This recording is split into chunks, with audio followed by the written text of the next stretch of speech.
Here I have Motorola Edge 30 Neo, and today I'm going to show you how to scan QR codes on this device.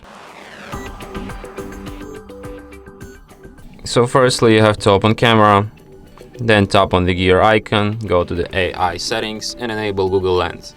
Like, you have this feature enabled by default, but in case if you accidentally disabled it, you go here, enable it, and now we can scan QR codes. So to do this, tap on this icon here, open camera while using the app.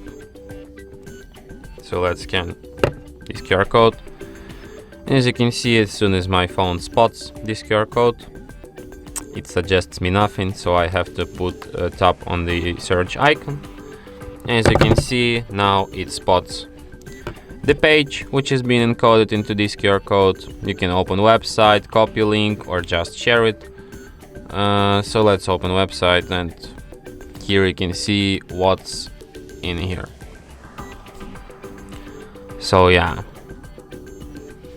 and that's it. Thanks for watching.